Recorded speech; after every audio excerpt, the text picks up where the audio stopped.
Magdi-disclaimer lang po ako kasi hindi naman po ako abogado, hindi rin po ako um, expert talaga sa children's rights. So, ang ibibigay ko po sa inyo ngayon na presentation ay base po sa aking karanasan bilang isang journalist for the past 30 years. May I know if you can see my screen? Oh, wait lang. Share Yes po, set. Miss Cara. Okay, wonderful. Sorry, babalikan ko lang ulit. Wait lang po kasi nakalimutan ko yung audio i-share. Sorry. Share sound. All right. Wonderful. Okay. So magandang tanghali po sa inyong lahat. Sa 3 dekada ko po bilang isang journalist, marami-rami na rin po akong nagawang mga documentaries tungkol sa mga bata. And to be honest, nung nagsimula ako sa media, very, very basic lang yung nalalaman ko tungkol sa karapatan ng mga bata. Pero sa pagdaan ng panahon at sa dami ng aking mga na-interview ng mga bata, kahit papano nakapag-develop na rin kami ng aking team ng ilang best practices sa pagre-report tungkol sa mga bata. Hindi po ito 100% na magaling, pero ito lang po yung pamantayan na aming sinusundan. And I cannot speak for everyone in the media, and I also cannot speak for my network. I can only speak for the programs that I belong to. Noong 2002, nagkaroon po ng special session on children ang United Nations kung saan naglahad po sila ng 10 mahahalagang prinsipyo tungkol sa mga bata. Pero sa presentation po na ito, dahil po maikli lang po yung ating time, 4 na prinsipyo lang po yung aking tatalakayin dahil ito rin naman po yung 4 na prinsipyo na kadalasan gumagabay sa aming team kapag gumagawa kami ng mga documentaries tungkol sa mga bata. Isa-isahin po natin ito. Number 1, protect children from harm and exploitation. Unfortunately, we are doing a bad job in this principle. Sa kasamaang palad po, napakarami pong bata ang biktima ng pang-aabuso. Dito lang po sa Pilipinas, 17,600 children are victims or suffer from abuse and violence annually. Dito lang po yan sa Pilipinas. Every year po yan. At ang masaklap pa pong katotohanan nito ay ito po ay data lamang mula sa PNP. Ibig sabihin, ito lang po yung mga nag-report sa pulis.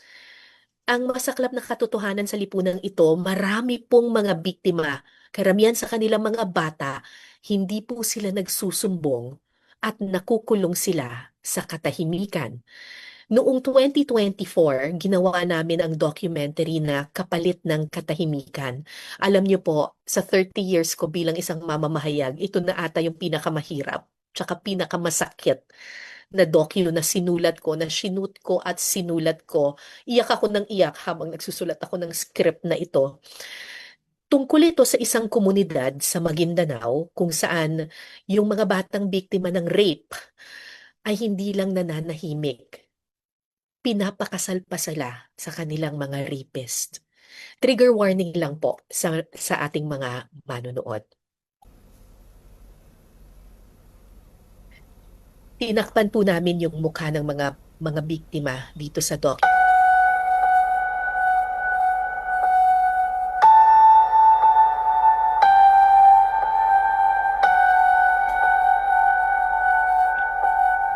Ang pagpapakasal daw ang isa sa pinakamasayang araw sa buhay ng isang babae.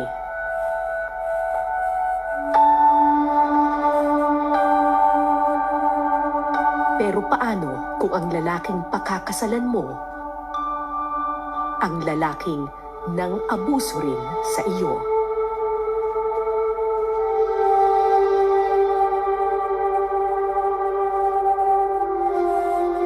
Gusto ko lang pong linawin na yung nakikita niyo pong dalawang batang yon, sila po ay mga artista. So, hindi po sila yung case studies mismo namin. We really got talents kasi gusto nga naming i-conceal yung identity ng aming mga case studies. Isa sa aming mga case studies ay si Dolores. She was only 16 years old nung nakaranas siya ng pang-aabuso. 3 beses siyang na-rape.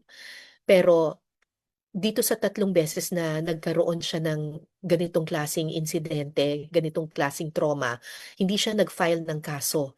Bakit? Kasi doon sa kanilang komunidad, merong tribal council. At yung tribal council nila, ito yung nakakasakop sa kanilang komunidad. At hindi sila nagkakaso kasi doon sa tribal council, ang kanilang ruling ay kapag na-rape yung isang babae, hindi kulong, kundi multa o kasal ang penalty ng suspect. Actually, pag sa tradisyon kasi walang tawag na rape.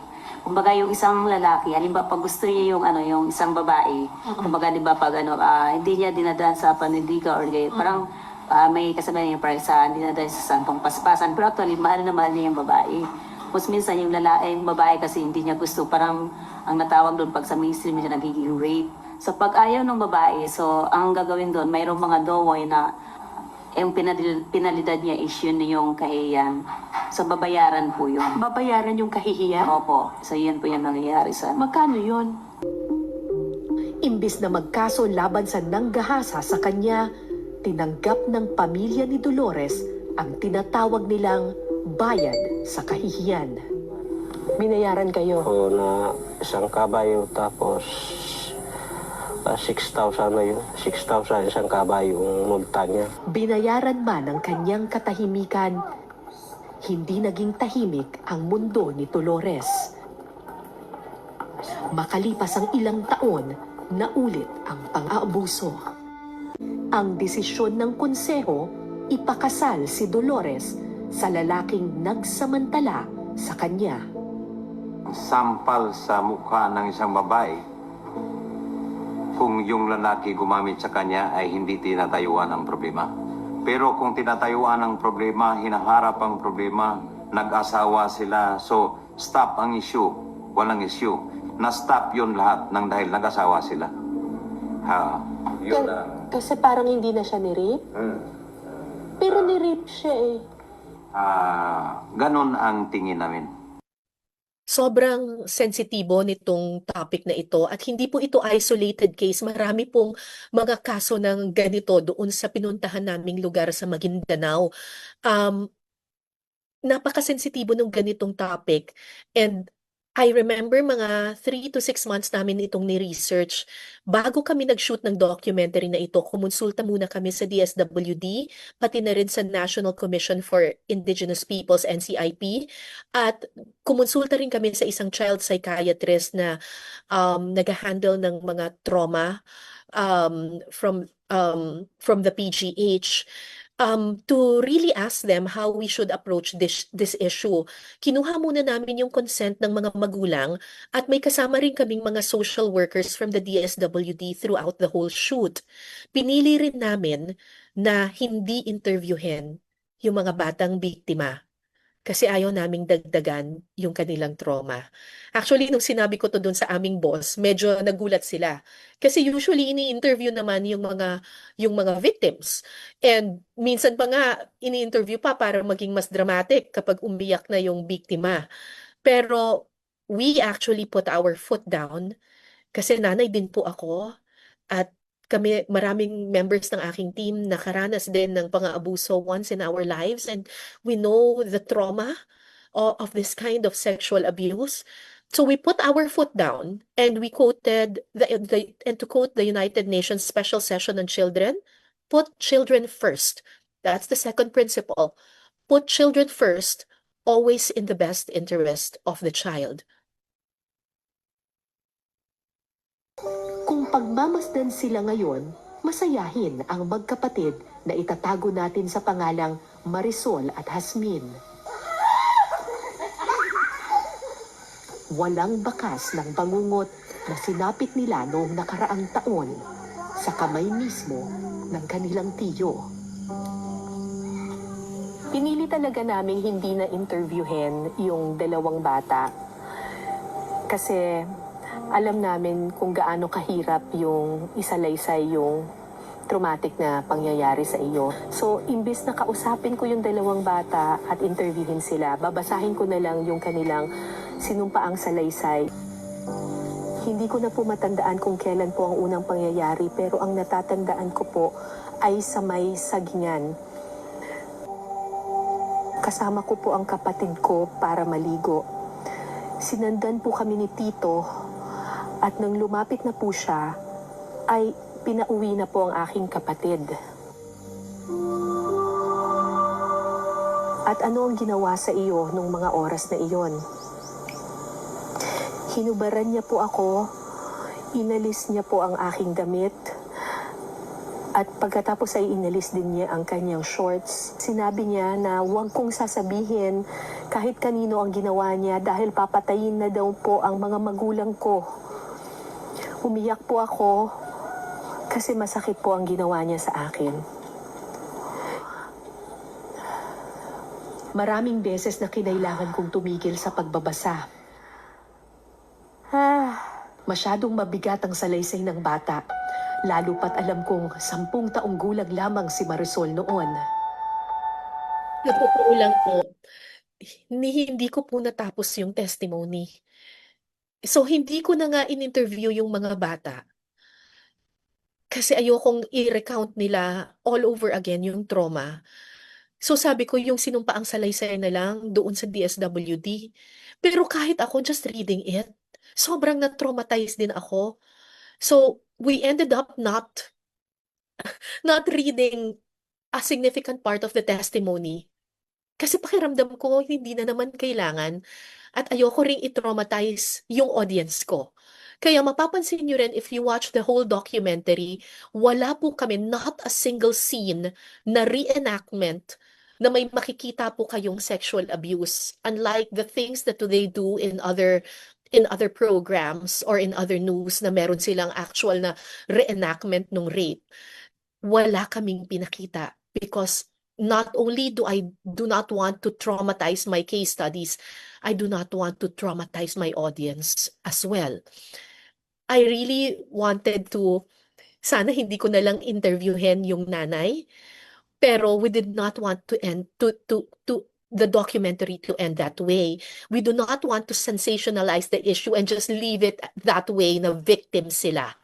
We wanted to give hope amidst this very dark issue. Kaya hindi man namin in-interview yung mga bata, in-interview namin yung kanilang nanay. Masakit at mahirap pero kailangan namin siyang interviewin. Bakit? Kasi kailangan namin ipakita na hindi ito tama. At gusto namin ipakita na pwedeng lumaban at pwedeng basagin ang katahimikan. Mahirap tayo, bakit lagyanan tayo ganyan. May, ganito lang po, ma'am. Kalayo-layo na kayo, ma'am. Pinuntahan mo lang kami dito. Sige po. Masakit. Tama na po. Tama na po. ma'am. Sige po. Sa puso ko po. Opo.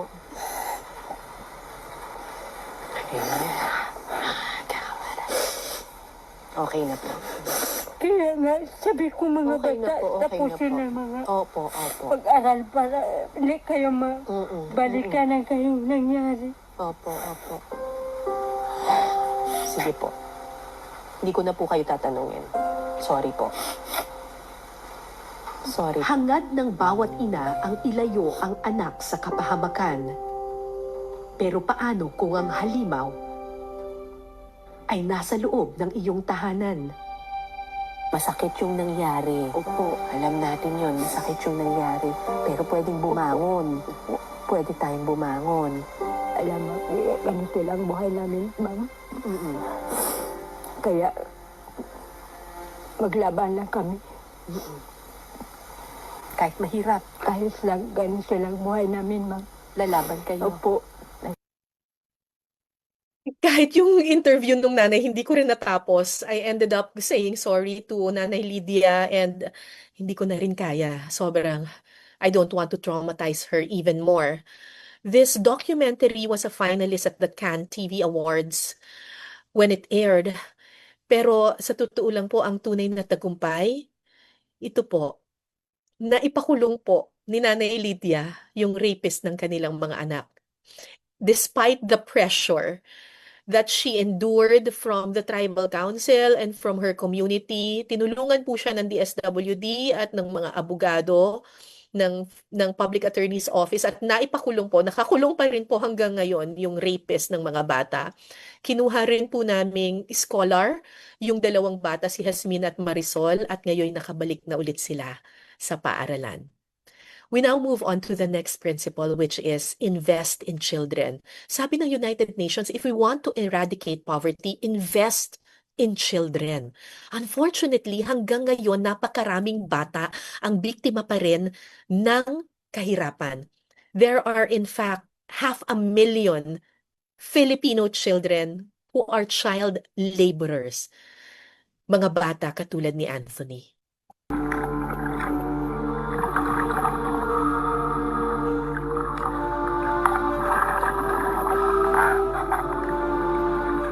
Hanggang anong oras kayo sa laot?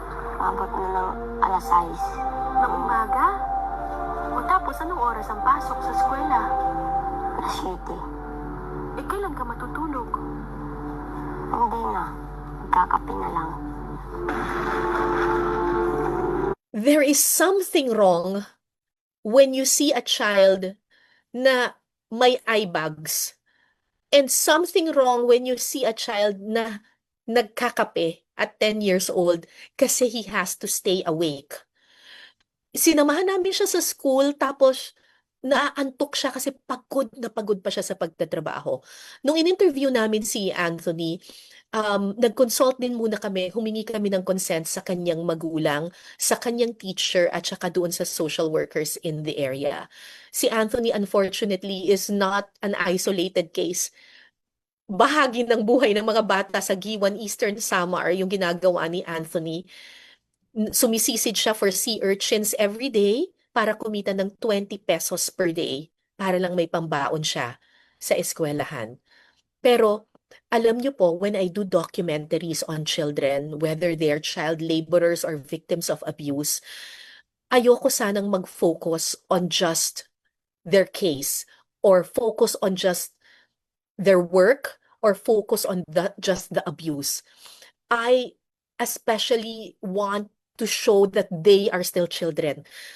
As much as possible, gusto ko pa rin ipakita ang kanilang kamusmusan. It's important to remind viewers that no matter how difficult or dark their lives may be, even if mukha na silang matanda kasi sa sobrang abuse at sobrang kahirapan, huwag nating kalimutan, bata sila. They are children. Sila ay mga batang may karapatang maglaro, mag-aral, at managinip. Po. Ano ba yung pangarap mo pag nagdadasal ka kay Jesus? Janitor. Gusto mo maging janitor? Ha? Opo. Makatrabaho ko sa Maynila. Gaya ng ate ko. Hindi ko alam kung ano ang sasabihin ko kay Anthony nang marinig ko ang kanyang simpleng pangarap. Ang kanyang hangarin na makahawak ng 300 piso, pambili ng notebook at damit, at 190 pesos, pambili ng bagong flashlight. Kung tutuusin, bariya lang sa atin ang ganitong halaga ng pera. Pero para sa mga tulad ni Anthony, sapat na ito para matupad ang inaasam.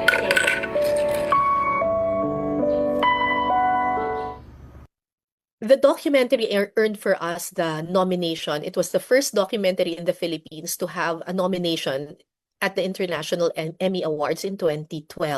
Pero gaya ng iba pang mga docu, hindi naman award ang dahilan kung bakit namin ginagawa ang mga bagay na ito. Ginagawa namin ito kasi gusto namin gamitin yung kapangyarihan ng storytelling, kapangyarihan ng media para mabago yung buhay ng mga bata. Yung soundbite ni Anthony kanina ng kanyang panaginip na gusto niya maging janitor, ganyan. This simple dream of this child, ito yung actually umantig sa puso ng maraming mga viewers. Hindi yung hirap ng kanyang trabaho, pero yung kanyang simpleng pangarap. At dahil dito, nag-ambag-ambag yung mga viewers right after the documentary aired.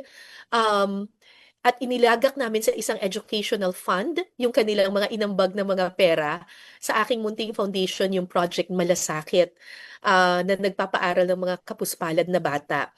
Kinuha namin si Anthony na isang scholar, and I always tell my team, please, let's do stories that have the potential to be life-changing. Our stories are so powerful, pwede ito makapagpabago ng buhay ng isang bata. Kung natatandaan niyo si Anthony, na ang simpleng pangarap ay maging janitor sa Maynila, after so many years, ito na po si Anthony ngayon. Nagtapos na ng kolehiyo, BA Political Science sa Leyte Colleges. And lastly, finally, leave no child behind, sabi ng United Nations. Bakit? Why should we do stories on children? Why? Because, sabi ni Nelson Mandela, there can be no keener revelation of a society's soul than the way in which it treats its children. Halos lahat ng problema ng isang lipunan, bata ang unang tinatamaan. Kung gusto mong makita kung anong klaseng bansa meron ka, tingnan mo ang estado ng mga bata. And if the children are not in a good place, then that country is not doing a good job.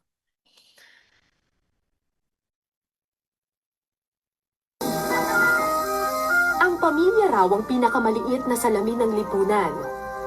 Ito ang unang ospital, simbahan at eskwelahan. Sa pamilya umiikot ang buong mundo ng isang 3 taong gulang na bata gaya ni Ekang. At sa maliit na mundong ito sa isang sulok ng Maynila, sila ang kanyang tinitingala. Si Alan ang tatay ni Ekang. Pedicab driver sa umaga, hold-upper sa gabi. Okay, Gisa, punta ko lang. Ngayon lang ako naka-extra eh. Ito. Nga pa yata. Ngayon lang. Ito. Wala, 2 pasero lang ako. Labas mo na, wala dyan yan. Pero mo, bulong yun. Si Melay ang nanay ni Ekang. Ano yan, no? Sumasideline bilang pick-up girl noon, runner na ng Shabu ngayon. Hindi mo ako. Huwag ito. Saka sa Pinas. Oh. Si Benji ang 15 anyos na tiyuhin ni Ekang, second year high school pero laging napapatrobol.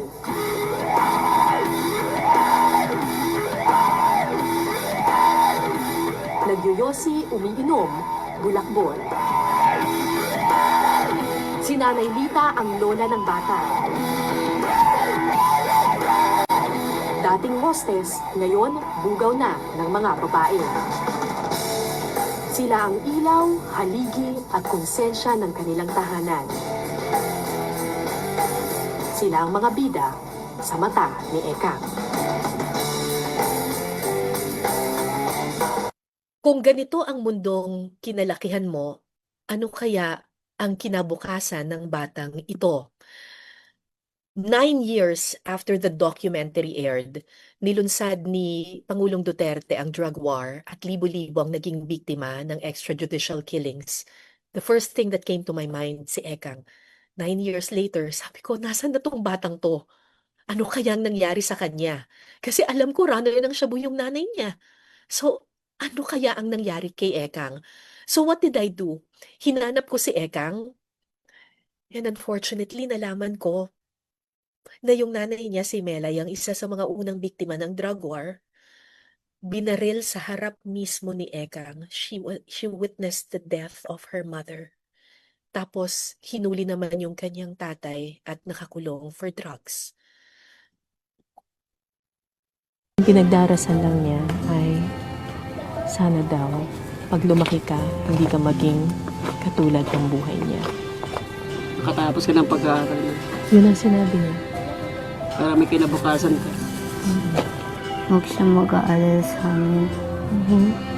Kasi hindi kami gagaya sa kanila. Mag-aaral kami mabuti. Mahal niya pa rin nanay mo. Kahit gano'n nanay mo. Mahal niya pa rin.